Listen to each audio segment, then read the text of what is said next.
A 2 semanas de las elecciones municipales, los candidatos presidenciales para el próximo año se toman la agenda política. Alejandro Guiller coquetea con la democracia cristiana, mientras el bloque PS-PPD debate si debe llevar un candidato único a las primarias. De eso hablamos aquí en Buen Chileno con nuestro invitado de hoy, que es precisamente uno de esos potenciales candidatos presidenciales de la nueva mayoría. Y tras la escalofriante cifra de menores muertos en el Sename en los últimos 11 años, la presidenta Bachelet propone medidas y el senador Patricio Walker propone crear una comisión estilo Comisión Ballet. ¿Será esa la solución? Hablamos de todo esto a partir de ahora aquí en Buen Chileno. T13.cl Política y Negocios presenta En Buen Chileno. Muy buenas noches, bienvenidos a En Buen Chileno, que transmitimos por las pantallas de Canal 13 y en transmisión conjunta con Tele 13 Radio y T13 Móvil. Y en conjunto, obviamente, con nuestros panelistas estables, a quienes saludamos. Voy a partir por la mujer, una de formación femenina, Pilar Molina. Muy buenas noches, Luis Larraín. Hola, Connie. Y a este otro lado, en esta otra esquina, Jorge Burgos y Pato Fernández. Buenas ¿Cómo noches. están? Bien, gracias. ¿Bien después del fin de semana largo? Sí. Ya, a nadie le tocó taco para poder llegar a la hora. Llegaron todos bien. Y saludamos a nuestro invitado de hoy, ya habíamos dicho algo, agente chileno ante la Corte Internacional de La Haya por la demanda marítima de Bolivia, pero también ex secretario general de la OEA, ex ministro y potencial candidato presidencial de la nueva mayoría. ¿Cómo está, José Miguel Insulza? Muy bien, muchas gracias, mucho gusto de estar aquí con ustedes. En Buen Chileno. Dos cucharadas y a la papa. ¿Es candidato presidencial o precandidato presidencial o va a ser como el 2009 o el 2008 que se bajó finalmente? Yo he dicho dos cosas. Una, primero, que estoy disponible para hacerlo, por cierto. Y segundo, que esto no es un tema que no deberíamos hablar antes de la elección municipal. Ahora, respecto de lo segundo, parece que el único que no lo ha hablado después, antes de la elección presidencial soy yo. O sea, esta prédica que todos dijeron que se han dedicado a hablar de eso solamente, en realidad. Y me asombra que se diga, muchas veces ocurre en Chile que se dice vamos a hacer tal cosa y se hace exactamente lo contrario. ¿Por qué no se puede hablar antes de la No, porque yo creo que no es bueno, creo que no sé, yo pienso que decir, pero primero que nada porque todos dijeron que lo iban a hacer así. Pero ya no lo hicieron, o sea, todos dijeron, miren, no vamos a hablar de este tema. Y segundo, pero sus competidores y respecto al segundo tema, entonces yo voy a decir algo respecto al segundo del otro tema. Cuando yo manifesté que estaba disponible, era en un momento en que en mi partido, el Partido Socialista, se decía que iba a haber un candidato socialista y que iba a ser elegido internamente en el partido en una elección primaria. Yo estaba y estoy disponible para eso, pero me da la impresión de que eso no va a pasar. De las conversaciones que hemos tenido en los últimos días, de las cosas que ha dicho la presidenta del partido, que dijo hace unos días atrás que no preveía la posibilidad de competir con otra persona, de las cosas que han dicho algunos senadores. Parece ser que las cosas se mueven más en alguna forma de elección desde las cúpulas. Yo creo que yo no estoy disponible para eso. Mira, si lo quieren hacer no hay ningún problema. Yo creo que los partidos de este país no deben ser mis valorados, deben ser minimizados, no deben hacer eso. Los partidos tienen perfecto derecho a elegir sus candidatos, nunca lo cuestionaré, pero yo no estoy disponible para ese procedimiento hoy día. Que no haya primaria al interior del Partido Socialista. ¿A quién favorecería? ¿A Isabel Allende o a Ricardo Lagos? Yo no quiero hablar sobre eso, yo creo francamente que a uno de los dos. A uno de los dos, porque es evidente. Pero usted no parece. Porque los dos están de acuerdo en eso. A lo mejor, pero yo, como digo, no era mi intención cuando manifesté mi disponibilidad, no era mi intención ser producto de una negociación de las cúpulas partidarias, cosa que, repito, yo no cuestiono, no digo que esté mal, pero por lo menos yo no estoy disponible para eso. Usted se está desmarcando claramente de Isabel Allende, la presidenta del partido, y también de Ricardo Lagos, porque hoy día tenemos las declaraciones, ¿o no?, de que hizo hoy día el expresidente, donde coincide con la presidenta del partido, Isabel Allende. Escuchemos. Ahí vienen las declaraciones de la presidenta del partido, donde dice competir, por si alguien no lo leyó, competir con el expresidente Lagos sería extraño, representamos al mismo mundo. Y escuchemos ahora lo que dijo hoy día en la tarde el expresidente Lagos. Yo coincido con ella que no sería comprensible una competencia entre nosotros dos. Presidente, ¿cómo debería ser electo ese candidato? No, ahí ya que lo resuelvan los encargados de aquello, ¿verdad? Yo lo único que digo es tengo el mayor de los respetos y los cariños por Isabel Allende. ¿Usted se desmarca de tanto Isabel Allende como bueno, yo de quiero Ricardo decir Lagos? una cosa, o sea, yo entiendo que las primarias son siempre entre gente del mismo mundo. O sea, yo entiendo que si se hace una primaria, por ejemplo... ¿Dentro de un partido? Dentro de un partido o incluso dentro de una coalición. Una coalición pretende representar algo y va a elegir a uno de ellos, y pueden haber varios candidatos, y por lo tanto son del mismo mundo. Claro, pero habría que hacer una primaria del Partido Socialista para después hacer una primaria de la nueva mayoría. Bueno, y ahí es donde Isabel Allende dice que sería raro competir con Lagos porque representan el mismo mundo. Pero Lagos no es del Partido Socialista, Lagos del PPD. Y esto lo complementa hoy día el presidente del PPD, Navarrete, diciendo que los consejos generales son probablemente la mejor fórmula para resolver ese problema. Lo curioso es que lo dejan a usted fuera, pues, José Miguel. Sí, ¿Qué le pasa con eso? No sé, yo no sé por qué, no sé cuál es la razón. Y además me invitan muy cariñosamente a mantenerme en lo que estoy haciendo también, que es esto de la agencia, ¿no? O sea, no se mueva. A mí es un trabajo que me gusta, no estoy diciendo yo feliz sigo en eso. Pero creo que realmente no hemos tenido una discusión todavía. Y hoy día, creo que lo dijo Jorge, esto es una frase de Jorge, en otras circunstancias. Él dijo alguna vez que la política es mucho más horizontal hoy día que antes. Antes la política era mucho más vertical. Entonces la gente espera, la gente de los partidos también, o sea, los militantes de los partidos también, esperan que en algún momento los consulten a ellos, pues. Pero yo quisiera... Jorge, y después Luis. Dejar atrás un minuto el tema procedimental, que es importante, pero es procedimental. Yo soy lo que creo que cuando personas como José Miguel, desde una perspectiva centro-izquierda, anuncian disposiciones, una buena noticia para la gente centro-izquierda, porque se trata de una persona con mucha experiencia, con propuesta, y creo que le hace bien a una futura discusión, después de primaria, lo que sea, que haya discusión de ideas. Y creo que personas como José Miguel ayudan a aquello. Entonces yo quisiera en un minuto hacerle un par de preguntas respecto de lo que a mi juicio debe ser el centro de la discusión en esta etapa de la centroizquierda a la hora de buscar un candidato que enfrente al candidato de la centroderecha, de la derecha, que muy probablemente sea Sebastián Piñera. La primera, ¿no crees tú, José Miguel, que la centroizquierda chilena debe aprender la lección de estos últimos años y volver a entender la inevitable gradualidad que se requiere en democracia para hacer los cambios? Es un tema bien central, escucharte en eso. Segundo, ¿no crees tú que la construcción de esta centroizquierda hacia futuro tienes una propuesta que vuelva al eje social cristiano, socialdemócrata, más allá que concursen otras personas, pero que el eje central de lo que se propone es la recuperación de la adhesión? Porque tengo un problema. Hay una baja brutal en la adhesión a las propuestas de centro-izquierda, según lo indican todas las encuestas. Bueno, yo no estoy tan seguro de eso. Yo creo que este es un país bastante de centro-izquierda, si tú escuchas lo que la gente dice. Probablemente hay una baja de quienes buscan representarla. Pero yo voy a ir directamente a tu pregunta. Sí, yo soy muy partidario de una forma gradual de ir cambiando la sociedad. Creo que además los ejemplos están clarísimos. Yo fui el primero que dije que el primer problema del Transantiago que se había salido de la gradualidad, pues que habíamos decidido cambiarle la vida a todos los ciudadanos de Santiago en el mismo día. Y eso, fatal.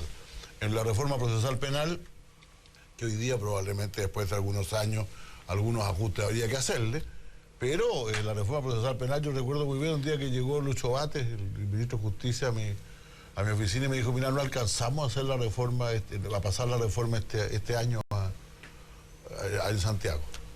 Yo dije, bueno, si no se alcanza a hacer bien, vamos a tener que dejarla para el año siguiente. Sí. Eso yo creo que esa es la forma de hacer las cosas bien, porque de lo contrario se cae en la irracionalidad, tratar de manejar una cantidad de variables complejas en un día, y eso provoca muchas dificultades.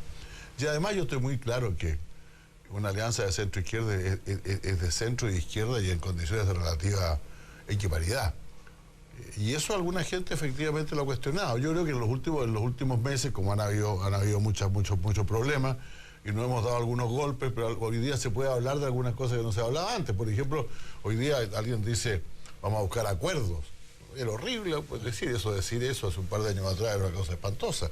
Hoy día incluso alguien hasta se atreve a hablar de consenso. Yo el otro día me atreví a hablar de consenso y nadie me retó. O sea, usted es de los nostálgicos de la Concertación más que pro nueva mayoría. De una forma de hacer política, que realmente, mira, una gracia que tuvo la Concertación, la nueva mayoría podría tenerla también, por lo tanto, nuevamente es lo que tú dices, o sea, no una cuestión de fondo, pero una cuestión práctica. La nueva mayoría, yo recuerdo que alguna vez un amigo mío que venía del extranjero me dijo, mira, yo estaba en varios ministerios y no conseguí, conversando con ellos, averiguar si el ministro era demócrata cristiano y el subsecretario era del PPD o al revés, porque todos transmitían más o menos lo mismo. Hoy día, por el contrario, los partidos buscan perfilarse a sí mismos, y generalmente cuando uno se trata, en una coalición como la nuestra, cuando uno se trata de perfilar, termina perfilándose a costa de los demás, pues eso es bastante negativo. Ahora, yo no estoy diciendo, cuando digo nostálgico, de una forma, de un método, no de la coalición misma, porque la coalición misma evidentemente ha sido ampliada, y a mí, y ahí tengo algunas discrepancias con algunos amigos, con Jorge entre otros, yo no creo que el principal problema sean los nuevos llegados a la coalición. El Partido Comunista. Mira, el Partido Comunista tiene, y yo creo que lo resuelve bien. O sea, bueno, con problemas, por cierto, es muy difícil ser un partido que se asiente en los gremios, que tiene su fuerza en los sindicatos y en las organizaciones estudiantiles, y al mismo tiempo ser un partido de gobierno. No es una cosa fácil, pero finalmente yo creo que lo importante es que hay que reconocerle que han hecho un esfuerzo, y ese esfuerzo a veces ha tenido más éxito que otras veces, pero ha estado ahí. Luis Larraín. José Miguel, a mí no me quedó muy claro, en definitiva, el tema presidencial y su postura al respecto, porque una primera lectura de lo que dijo es que José Miguel Insulza, en definitiva, va a terminar siendo el candidato que no fue, porque hemos escuchado antes y todo el mundo le reconoce en distintos lugares del espectro político chileno que tiene mérito, y sin embargo en ocasiones anteriores no ha sido candidato presidencial. De repente suena para alguna gente como que podría que una suerte de candidato presidencial subordinado de Lagos, digamos. Y la pregunta mía es insistir en si, en definitiva, José Miguel Insulza puede ser candidato presidencial en esta elección de acá, y si él enfrentaría, por ejemplo, a Ricardo Lagos en una primaria. Bueno, yo creo que la gracia, que repito, de la primaria es que somos todos del mismo color, pues del mismo bando. Y por lo tanto, para mí el ideal de una primaria sería que cada uno de los partidos presente su candidato. Naturalmente, alguno después puede decidir que no quiere que sea el suyo y que vaya otro, pero que los partidos presenten sus candidatos y que los elijan democráticamente. Ese es el ideal de una primaria. Eso es lo que pasa en todas partes. Por una elección, pero eso yo creo que fueron los términos en los cuales, cuando yo dije que estaba disponible, dije que estaba disponible para eso. Pero ahora yo tendré que ver en los próximos meses, en las próximas semanas, si eso realmente va a ser el método que se va a seguir.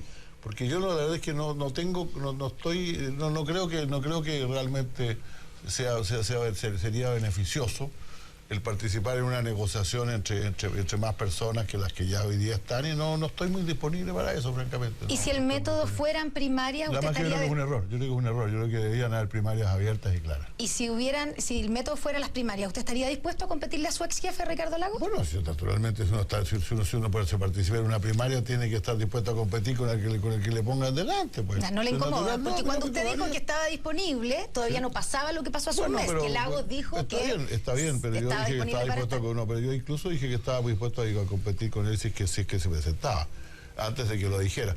Pero repito, no es que yo descalifique una decisión de las elecciones partidarias, en los consejos generales o algo por el estilo. Pero no quiere participar en el candidato presidencial. No, a lo mejor participo como participante, por así decirlo, pero no como que no está mi nombre disponible para eso. Pato Fernández. Oye, José Miguel, una cosa que alguna vez acá yo le he discutido también a Jorge Burgo, es que hablan de esta política anterior de los acuerdos, cuando de pronto eso a algunos nos huele que es algo así como que los acuerdos se fijaron hace mucho tiempo y que no se reactualizan en el tiempo.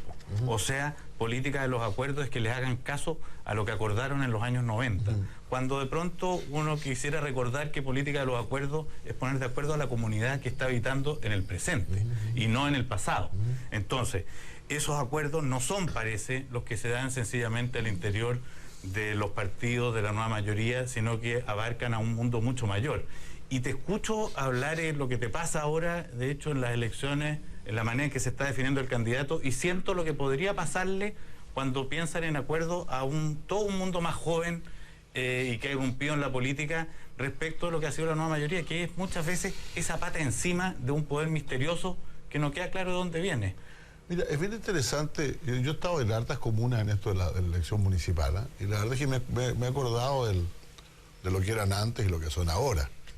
Antes lo que tú buscabas, cuando eras candidato, tú buscabas en algún momento, hacías puerta a puerta, por cierto, hacías puerta a puerta, hay una gente que es estupenda para eso, hacías otras cuestiones, pero lo principal era que hubiera un acto en el cual el candidato le hablara a toda esta población y tratara de conseguir los votos. Entonces lo que los dirigentes locales tenían que hacer era armarle una reunión a este señor. Hoy día la verdad es que los que la llevan son las plazas ciudadanas, los puerta a puerta, o sea, los lugares donde la gente discute, dice cosas. Y yo creo que eso es bastante significativo respecto del estilo que ha tomado la política ahora. No es que todo el mundo, no es que algunos hablan de las crisis de la democracia representativa, no estoy hablando de eso. La democracia representativa es la única forma de ejercer la democracia, el resto son historias, lo cual no significa que no puedan haber plebiscitos en algunos casos, etc. Pero lo que sí es que la gente hoy día, mira, José Nun escribió antes del Internet, mucho antes del Internet, pero ya por los años 80, un maravilloso artículo en la revista Nexo en México que se llamaba La rebelión del coro. Él decía que la política que era como una tragedia griega, que están los personajes al centro, ¿no? Dicen cosas, y atrás hay un coro que les lleva el amén, o sea, que le dice a Edipo que haga esto, al otro que haga lo otro, etcétera, o que no lo haga, ¿no? Y decía, resulta que ahora el coro se ha revelado, cada uno de los participantes del coro quiere decir lo suyo. Ahora con el Internet y lo demás eso se proyecta aún más, pero ya venía de antes, la gente no está dispuesta ya a ir solamente a escuchar al candidato, quiere decirle al candidato lo que él piensa. Y quiere que le escuche. Está cuestionando a los representantes. Pero tú me podrías decir, ¿qué diferencia esa izquierda que tú representas de esa izquierda que se supone que resulta tan lejana para esta otra que son la que proviene de los movimientos estudiantiles, etcétera? ¿Qué diferencia estos dos mundos? Mira, yo creo que lo que nos diferencia fundamentalmente, y eso es parte del fenómeno generacional, ¿no? Es que empezamos realidades distintas. Probablemente nosotros valoramos mucho más todo lo que se hizo en los años anteriores cuando yo estaba en la escuela primaria, pues. Y recordamos precisamente por qué tomamos determinadas decisiones, por qué hicimos algunas cosas y no hicimos otras, por qué no se pudieron hacer algunas cosas que ellos quieren. Ellos no tienen eso presente. La generación, los del milenio, no tienen presente lo que fueron las grandes luchas de los años 80 en este país, de la misma manera que los estudiantes que fueron protagonistas de eso ya son diputados hace bastante tiempo. De la misma manera que los que se fueron de la democracia cristiana cuando tú te fuiste, no tenían... Sí. Cada generación tiene su propia historia, por lo tanto yo no los cuestiono mucho, además creo en la posibilidad de que ellos realmente adquieran una mucho mayor participación. Pero naturalmente hay una diferencia, o sea, yo valoro mucho más, seguramente valoro mucho más. Yo a veces creo que rescato más que mis propios presidentes lo que fueron sus gobiernos. O sea, yo creo, por ejemplo, Ricardo Lagos hizo una excelente reforma constitucional, importante, necesaria en ese momento, fue muy importante. ¿Cómo no iba a ser importante mirar con los senadores designados? ¿Cómo no iba a ser importante la movilidad de los comandantes en jefe? Hay una cantidad de cosas enormes en eso. Pero hoy día está enfrentando serios cuestionamientos por parte del electorado. Pero no, es que son cuestionamientos porque no se hicieron otras cosas. Entonces, claro, yo probablemente valoro más el hecho de que se hayan hecho esas cosas sin perjuicio de reconocer que es necesario hoy día hacer otras. Pues se quedaron cosas afuera ahí. Por cierto que se quedaron afuera. Como lo hicieron ustedes en Montalva. No sé, eran tiempos un poco distintos. Yo creo que hoy día la política, a pesar de todo, a pesar de los jóvenes que dicen los discursos y todo, es bastante menos ideológica, es bien práctica. Y si no, el tema de las AFP lo demuestra mejor que ningún otro. O sea, había varias cuestiones ideológicas en ese momento sobre el tablero, la gente salió a la calle por las AFP porque eso tiene que ver con su forma material de vida. A mí lo que no me queda claro, entiendo que usted esté ahí y alguien puede cometer un error. Y por supuesto que se puede reordenar el tablero y usted podría tener posibilidad, pero no me queda clara cuál es la diferencia entre usted y Lagos. Porque Ricardo Lagos ha dicho que va a ser la continuidad, ya sabemos quién es él, y es muy parecido a lo que es usted. reformas graduales, acuerdos, participación del sector privado. ¿Cuál es la diferencia entre Ricardo Lagos y usted? ¿Usted también sería partidario de continuar con esta coalición, a pesar de la crítica a esta coalición, o sea, con la nueva mayoría? Bueno, yo he dicho una cosa respecto a esta coalición, para ponerme también a tono con lo que la gente dice. O sea, esta coalición se parece más a la concertación de partidos por el no que a la concertación por la democracia. Porque ahí hay un cambio, ¿no? La concertación de partidos por el no tenía un objetivo claro, que era sacar a Augusto Pinochet del gobierno, impedir que siguiera gobernando el país. Ahora, en el proceso que se desarrolló, se fueron encontrando mucho más identidades, y el cambio no fue un cambio de nombre. La concertación de partidos por la democracia era una alianza estratégica. Tenía una determinada forma, a veces implícita, otras veces explícita, para ir adelante con un conjunto de cambios muy importantes en el país. Yo creo que a la nueva mayoría le falta eso. Le falta realmente una verificación. Los italianos usan mucho esa expresión, la verificación, acerca de cuáles son los reales consensos y los reales acuerdos que tienen entre ellos y cómo pueden construir gobierno. Y a lo mejor eso deberían hacerlo incluso antes de la primaria. Pero, ¿y es necesario que la tenga si lo importante es que están en el poder y que como coalición quieren mantenerse en el poder? Eso es lo que no debería ser. Pero a lo mejor es anticuado. Yo ahora he escuchado algunos que estaban discutiendo el debate norteamericano en la televisión norteamericana, y alguien decía que era obvio para todos los que estaban ahí que el mundo, los políticos, lo que buscaban era cómo promover su propio interés.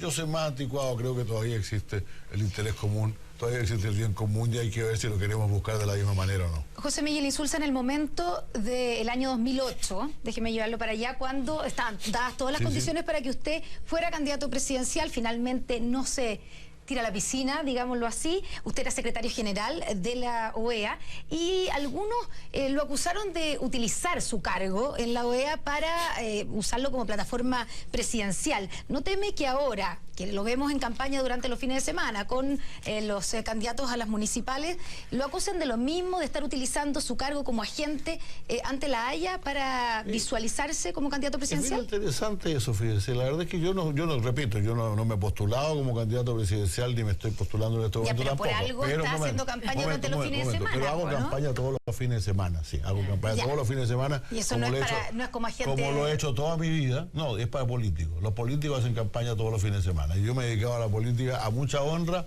desde los 17 años. Y desde entonces hago campaña todos los fines de semana cuando es necesario. Salvo, para aclarar una cosa que se dijo mal en el diario el otro día, cuando fui ministro del Interior. Cuando fui ministro del Interior, a pesar de que los ministros pueden salir a terreno cuando quieren, como recuerda Jorge, el CERVEL en ese momento era una entidad del Ministerio del Interior. Y por lo tanto yo consideré que el ministro, entonces esos dos no podían hacer campaña electoral ni siquiera los fines de semana. Pero usted ha dicho en todas partes que está disponible. Perdón. Yo dije al principio, yo no he dicho nada más que eso. Yo he dicho al mismo tiempo que este tema hay que discutirlo después de la elección presidencial y mantengo eso, pero entiendo que si estamos hablando de la política nacional, hoy día era necesario hablar de esto. Pero yo no he estado, lo que yo no acepto es que se diga por estar realizando alguna función pública, por importante que sea, una persona debe restarse de la política. Eso es parte del discurso antipolítico que nos han metido también en este país, que hace que se hable, y no quiero hablar del error que cometió Ricardo Lagos hace unos días atrás, porque eso fue un error, él mismo lo ha dicho. Cuando él habló de los señores políticos, como si existiera el mundo político, como si existiera la clase política, algunos dicen la clase política.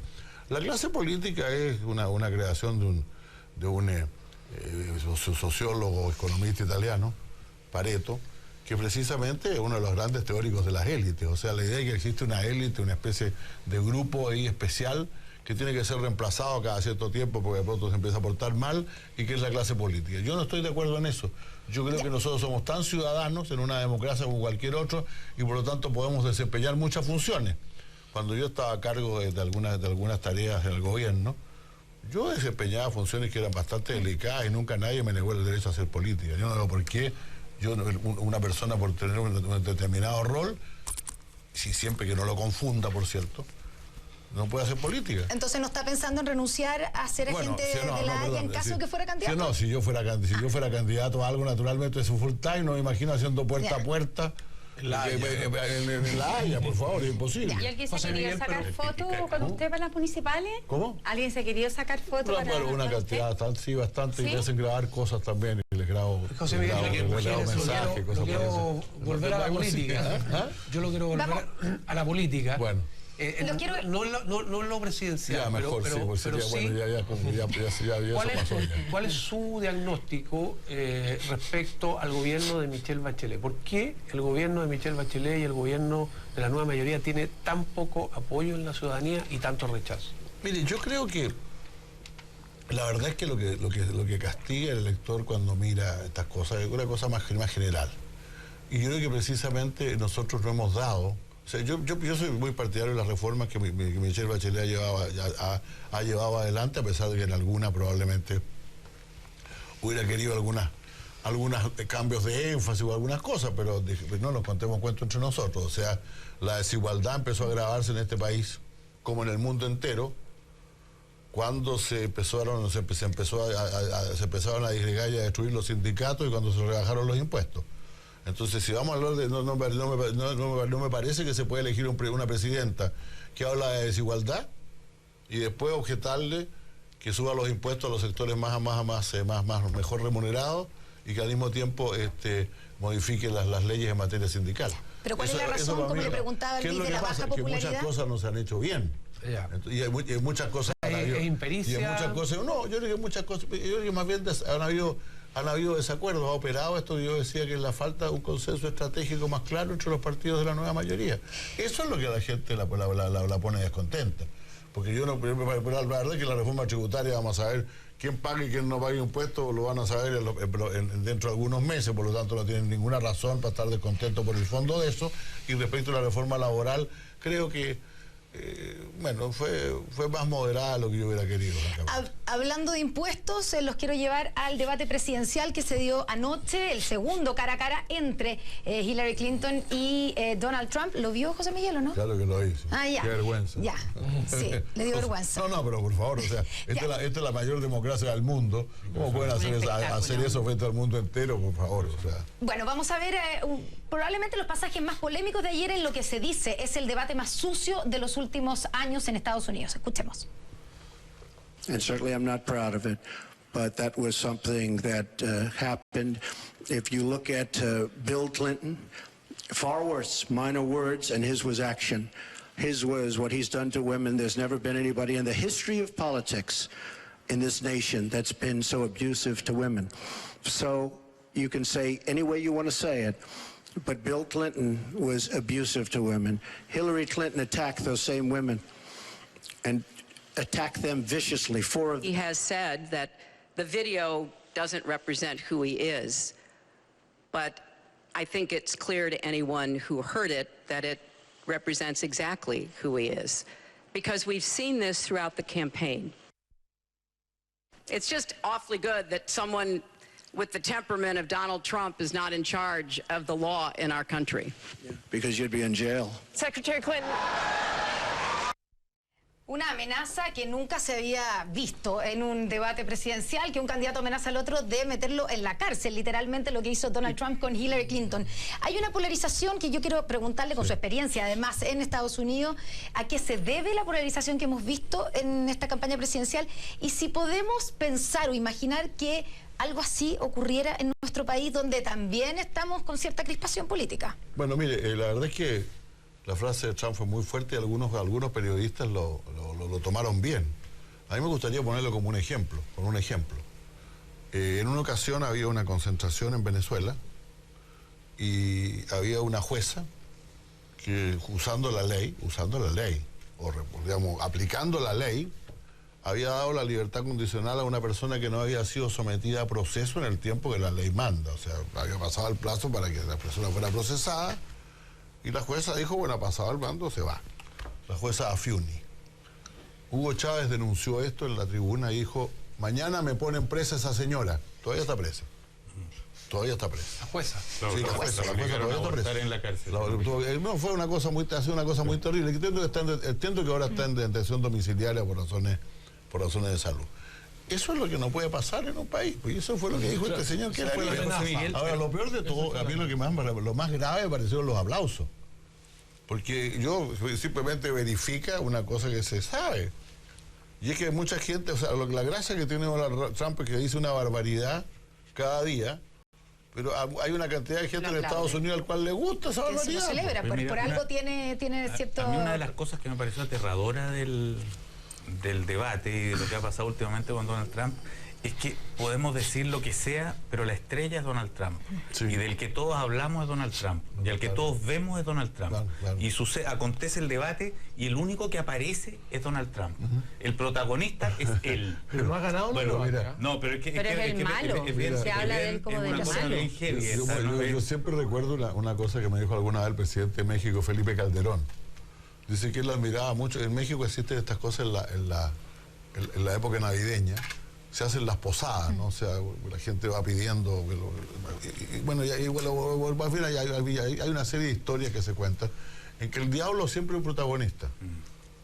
Pero por alguna razón, en estas historias que se escenifican en las calles y todo lo demás, el diablo siempre es el más divertido.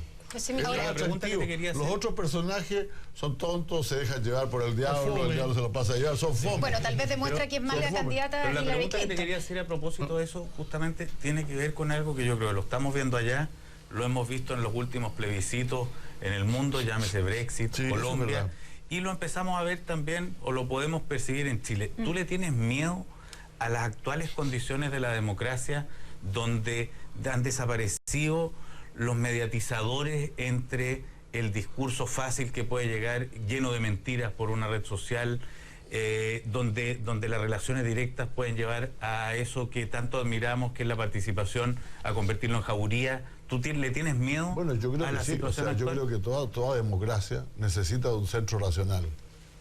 Por eso que me preocupa tanto las cosas que decía Jorge antes, ¿no? O sea, no es un problema de para qué lado carga o para qué lado no carga. Pero toda democracia necesita todo el momento necesita, todo democracia necesita un cierto balance, y ese balance lo da un centro racional que naturalmente en este país, en esos países ha ido desapareciendo. ¿Y aquí en Chile? Yo creo que en Chile no. ¿Ver lo que vimos anoche? Se le llamaba antiinstitucionalidad, ¿no?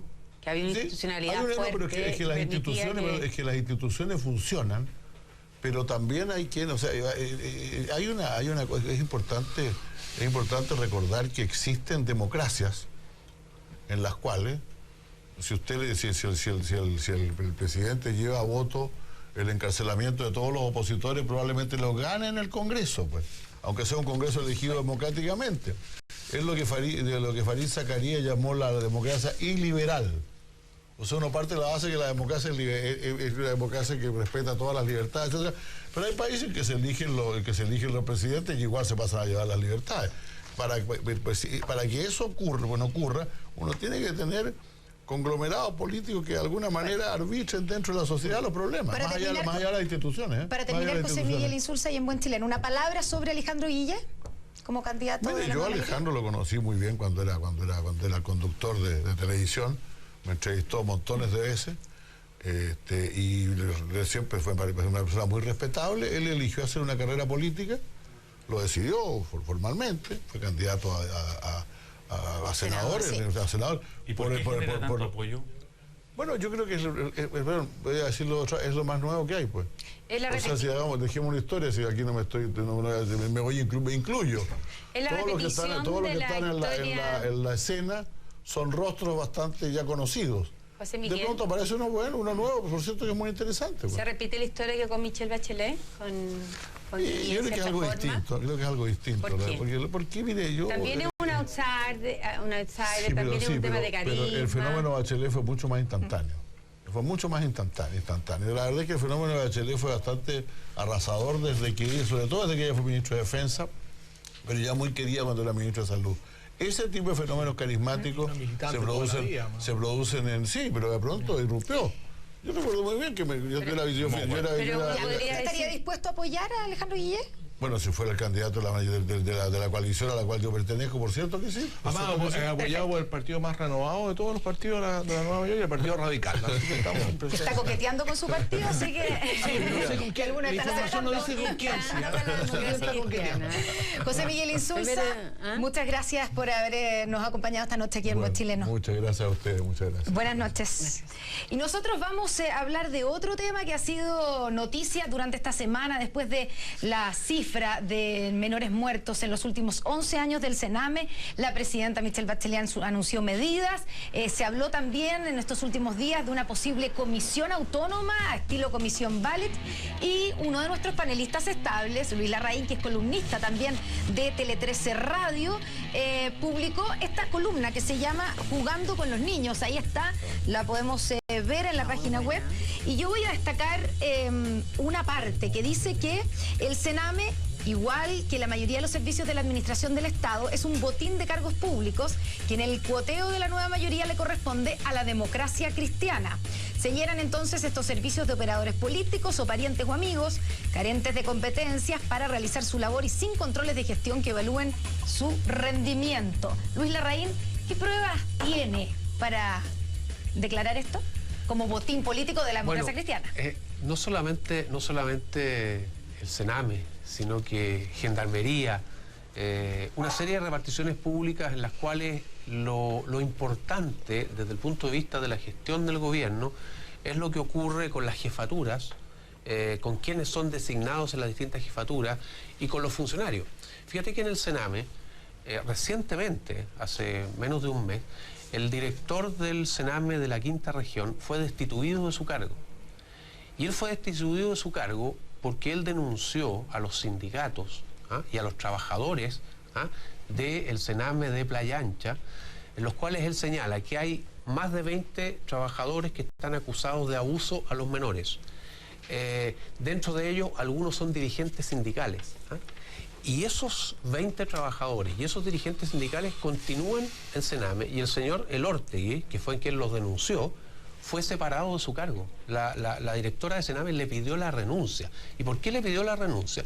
Porque en definitiva la lógica que impera en este tipo de servicios es lo que yo llamo la captura del Estado. La captura del Estado por un grupo de funcionarios y dirigentes que son quienes dictan las pautas.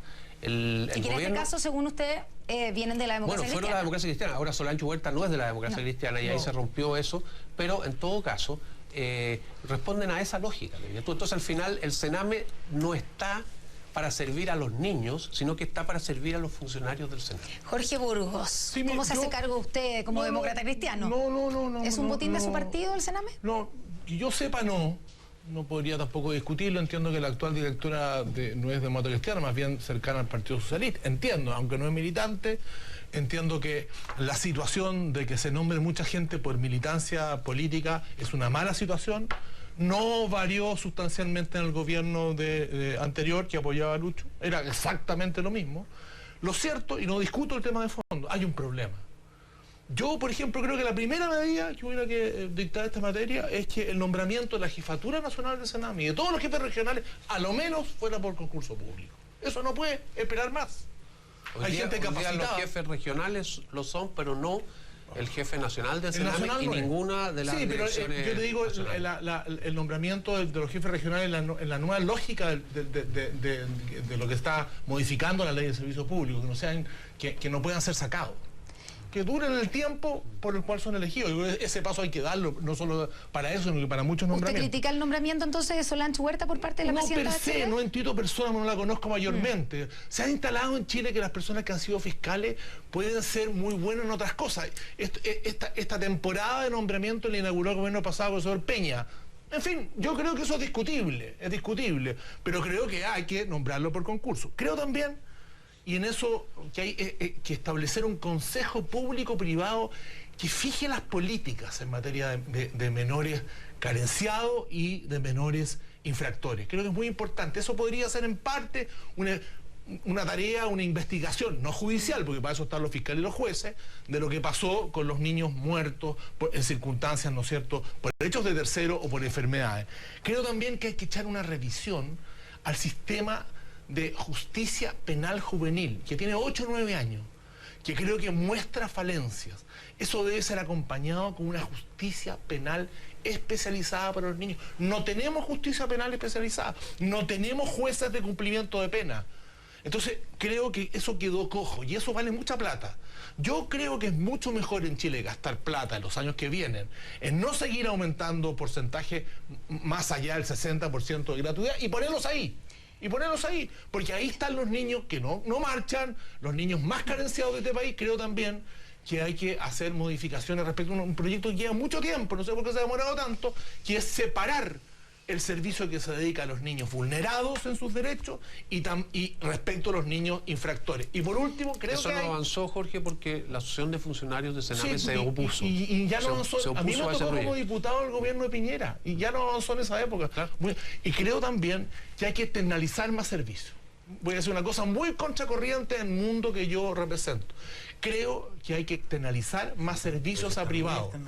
Pero hay que hacerlo más. Yo creo que hay que hacerlo más. Y se llevan platas que no han terminado de gastar. Eso no es cierto. Yo, ¿Cómo no mira, es a mí no, por lo menos en la fundación en que a mí hace 2 meses me nombraron a Don Oren, en la Fundación Ciudad del Niño, hace un trabajo notable, del punto de vista de niños fundamentalmente en medio libre. Creo que hay que trabajar más esa línea. Sí, es una discusión de hecho que lleva todos estos años, que ha pasado en diferentes gobiernos y nadie ha dado la solución. Es un problema del Estado y la sociedad chilena. Sacar partido político, esto sería un ridículo. Pilar Molina, las medidas anunciadas por la presidenta, ¿son suficientes? Yo creo que no, fíjate, que las medidas no son suficientes porque... Estas son distintas. No, Las mías no son bueno, estas son las de Jorge Burgos. Pongamos también las de Jorge Burgos sobre la mesa. Primero, porque la presidenta parece que no lo que la presidenta cuenta. anunció son muy pocos recursos. Lamentablemente, esos recursos se van no a subir la subvención de quien tiene el 90% de los niños hoy día en materia de protección, que son los hogares de colaboración privado, sino que se va a los hogares que tiene el Estado.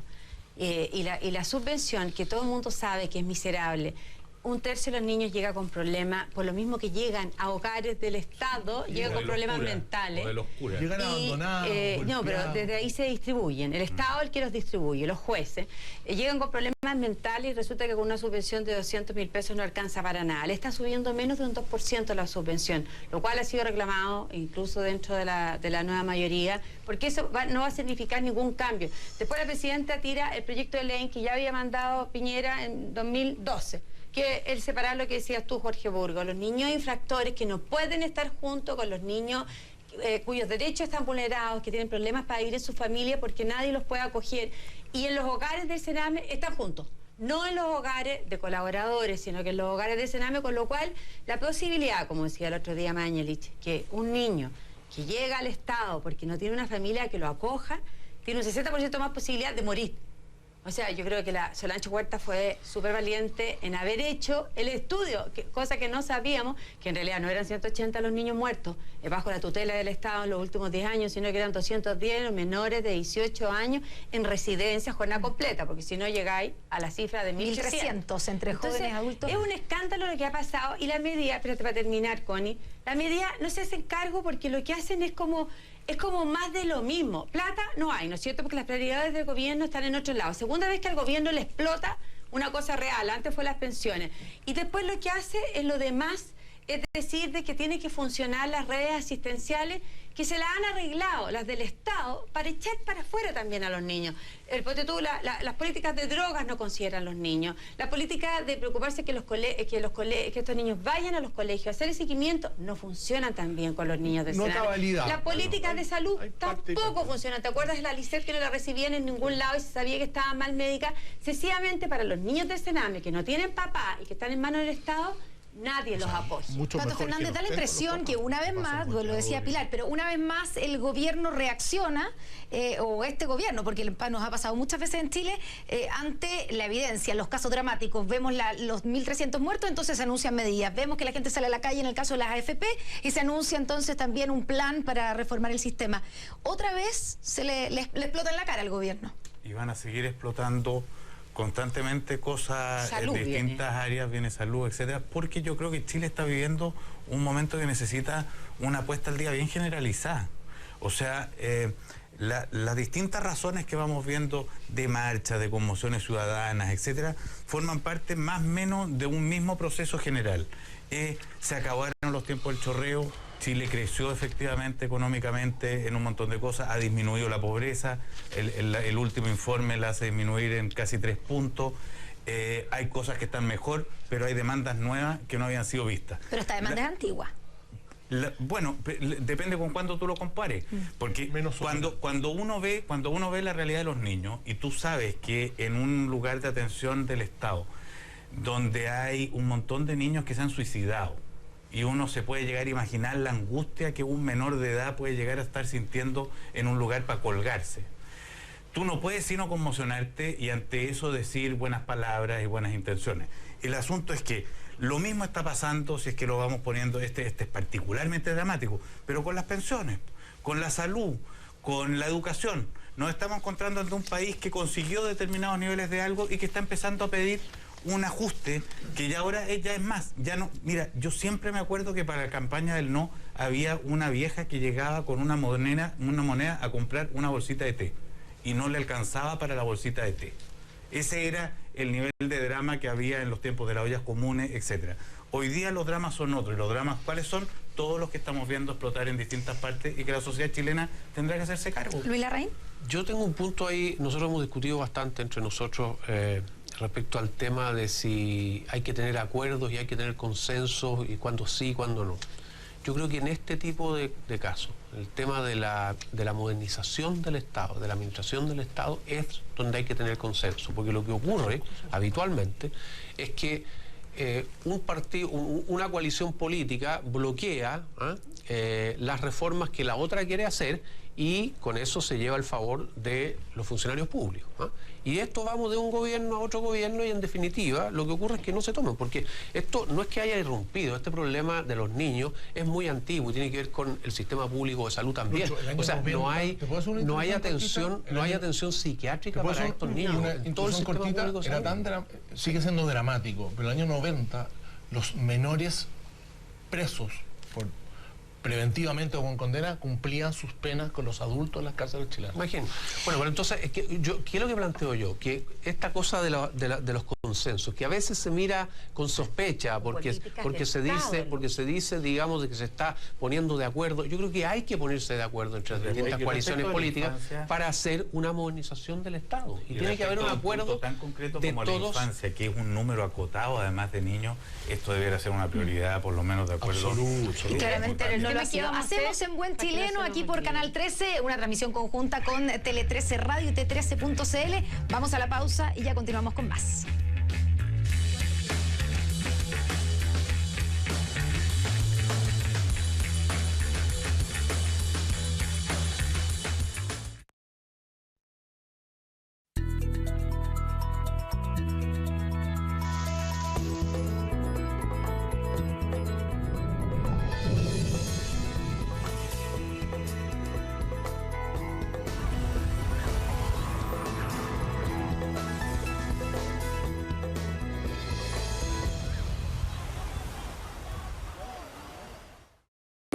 ¿Qué tanto? ¿Cómo le levantarle la mano a tu mamá y si tu mamá se te muere, huevón?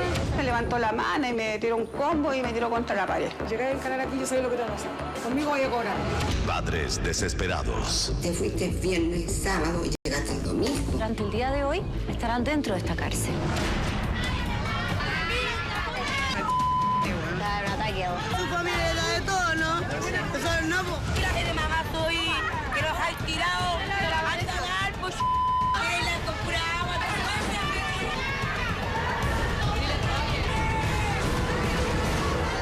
Nadie está libre. Este miércoles, por el 13. Carlo von Mühlenbrock nos invita esta semana a conocer Wallace, Provisiones y Buen Comer, el emprendimiento de paté de lentejas de Pamela Wallace, una mujer quien tras realizar un viaje al extranjero descubrió el mundo vegano y ha hecho que sus productos hoy sean un éxito entre sus clientes. Todo esto sumado a las mejores recetas de la mano de Carlo von Mühlenbrock. Carlo Cocina, solo por las pantallas de 13C. A la dupla del 13 que está con la roja en las buenas y en las malas, se le une un grande del fútbol mundial, Claudio Borghi. Y este martes en Fox Sports, todos juntos gritamos por la roja. Chile versus Perú. Este martes desde las 20:30 horas, con los relatos de Claudio Palma y los comentarios de Aldo Rómulo Schiappa Base y Claudio Borghi por Fox Sports y Fox Sports.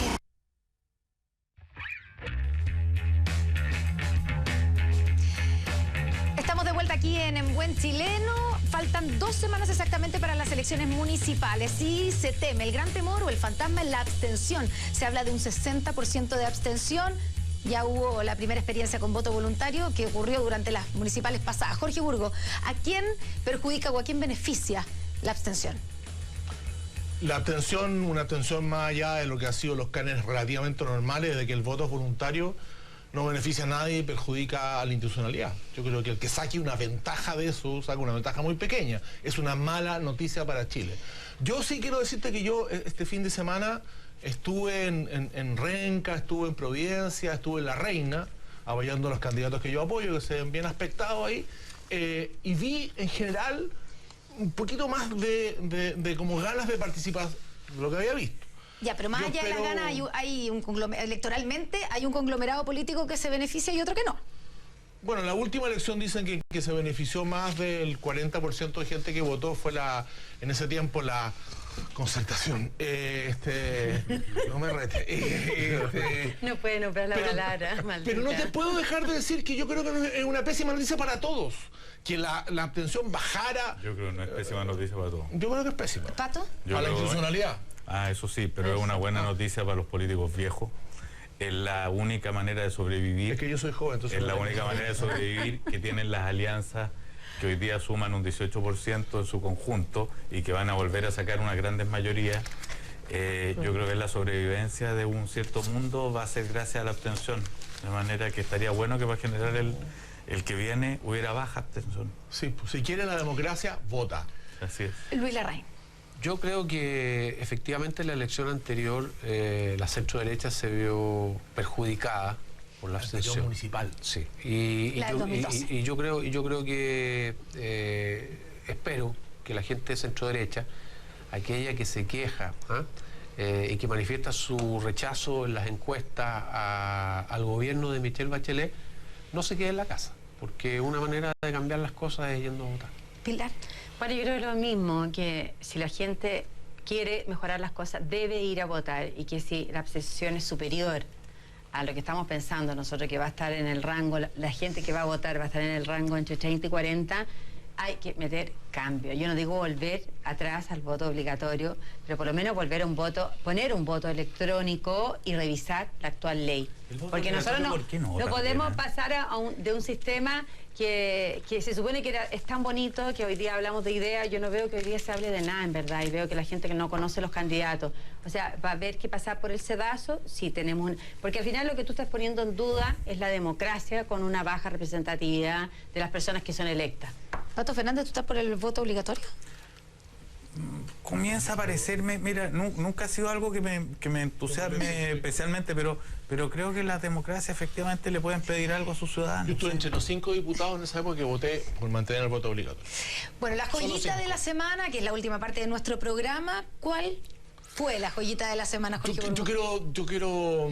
Creo que una joya positiva fue una cosa internacional de este país, que nos gusta más hablar de lo nacional, que es la elección de Guterres como secretario general de las Naciones Unidas. Creo que, a propósito de que hemos hablado de los niños más carenciados de todo, es un hombre que ha dedicado su vida a los perseguidos, no solo a los perseguidos políticos, sino que a los refugiados. Creo que le va a dar un cariño a las Naciones Unidas bien importante la elección de este portugués, que pudo haber sido presidente de Portugal hace un par de años y decidió esta carrera internacional. Pilar Molina, ¿la joyita de la semana para ti? La elección de los intendentes, que el cambio constitucional que va a permitir la elección popular de los intendentes, porque es una tomadura de pelo a la ciudadanía. Se están creando intendentes de papel sin atribuciones, y si les llegan a dar las atribuciones, sencillamente vamos a tener un choque institucional que no está resuelto.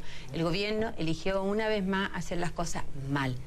Debió haber primero planificado lo que entienden por descentralizar, haber definido las competencias y después hacer la elección popular. Y no engañar a la opinión pública creando un intendente de papel, porque el actual intendente va a seguir como figura y con los poderes que tiene hoy. Delegado presidencial. Sí, pero va a cambiar el nombre. No te pongo de pelo. Letra, no es letra chica, es letra grande. Es una propuesta pedagógica en la que hago. Pato Fernández, ¿tu joyita de la semana? El patético debate norteamericano. el darse cuenta que la democracia más poderosa del mundo está discutiendo acerca de si uno de sus candidatos le toca el poto a una mujer, y si, etcétera, etcétera, etcétera, en vez de debatir de verdad temas que nos importan a todos. Ahí esa elección no es inocente, lo que ahí pase le importa a América Latina completa, le importa al mundo entero. ¿Escuchaste la frase de me molestó que dijera que era un pan. Ahora, era un poquito más grave que tocarle el poto a una mujer. No, lo que hablaba Donald Trump en todo caso. No, el personaje... Era violencia, de frentón violencia sexual. El personaje es para morirse, digamos. Lo curioso es que las acusaciones sean siempre de sexo. ¿Y cómo llega ahí una democracia? Eso es lo impresionante, que un partido como los republicanos elijan a ese... Ya no habían puesto una vicepresidenta bien especial hace 2 elecciones atrás. Luis Larraín, bueno, tu joyita de la semana. En esta conversación que hemos tenido sobre el voto voluntario y el voto obligatorio, tenemos ahora en Chile una situación especial, que es el voto imposible, que es de esas personas, entre 500.000 personas se calcula, que los cambiaron de circunscripción electoral o de distrito sin su consentimiento, y que en muchos casos no van a poder votar, porque un señor que estaba en La Serena y que vivía en La Serena, digamos, y que se cambió a Santiago a vivir, y hoy día resulta inscrito en La Serena. Y eso de nuevo yo llamo la atención sobre el tema de la captura del Estado. Esto ocurre en el registro civil, que es un servicio que hizo noticia no por esto, sino que hizo noticia por la gran cantidad de días de huelga, por las continuas problemas con sus remuneraciones que tuvieron al gobierno dedicado a resolverle el problema a los señores funcionarios del servicio de registro civil, que entre medio se mandaron este control. Claro, un error del registro civil, un error informático, han dicho, que probablemente va a inflar aún más, o un poquito más, la abstención en las próximas municipales. Nos tenemos que ir, se nos acaba el tiempo. Muchas gracias por estar con nosotros en Buen Chileno. Gracias Jorge, gracias Pato, gracias Pilar, gracias Luis. Y nos vemos el próximo lunes. Gran conductora. Gracias. Buenas noches.